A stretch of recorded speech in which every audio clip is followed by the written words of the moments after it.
Hi everyone, welcome to Lesson 5. This week we're talking about two pivotal topics in interpersonal communication. The first one is listening and the second one is emotions. So when we talk about listening, something that I find that is confusing for some are the differences between hearing and listening. Hearing is a physical process. It's part of our senses. We don't turn it on, we don't turn it off. It is just at work all the time. I might hear cars in the background. I might hear a dog barking. I might hear the television on. These are all things that just happen because my sense is at work.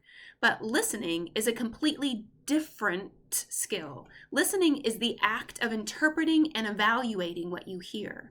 So it's far beyond just taking in information, but using our brain to process that information and to make sense to it.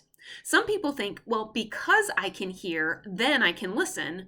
But really, these are two totally different skills.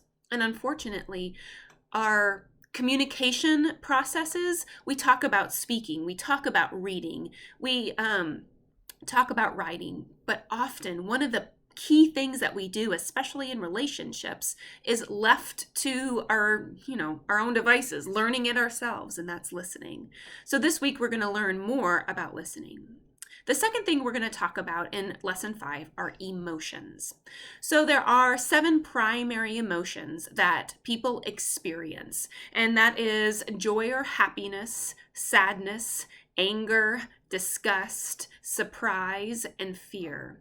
And a lot of other emotions are developed out of those 7 primary emotions. And part of the difficulty with expressing our emotions to others is oftentimes we're not even aware of what emotion we're feeling ourselves. So not only do we have to listen to others in interpersonal relationships, but we also have to listen to ourselves and be mindful of our emotional state, what we're feeling, what we're experiencing, or what we might be experiencing from the past that's relating to something that is in our present that's triggering an emotion. So emotions and listening, 2 primary skills that we need to be able to foster, develop, and become more mindful of in our interpersonal relationships. This week, you're going to be working on Journal 2. Journal 2 is about emotions. So much like Journal 1, you're going to have 2 sections. The first section is the description section. And in that description, you're going to talk about an experience that you have had that's interpersonal in nature that deals with emotions, that is focused around emotions. The second part of the journal is the analysis section. And in our first journal, we had 1 analysis section. But now for Journal 2, we're having 2 analysis sections.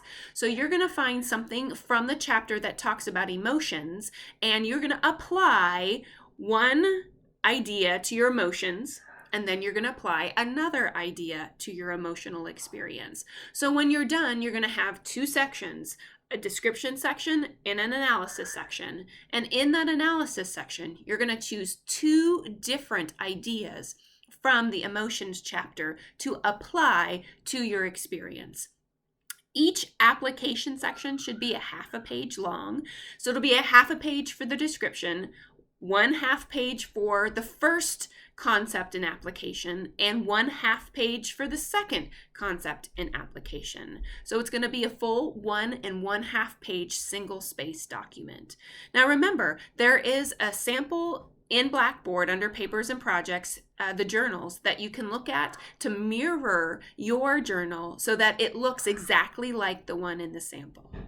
So if you have any questions about Journal 2, feel free to send me a Blackboard message as you're working on it. And I'll see you in the next lesson.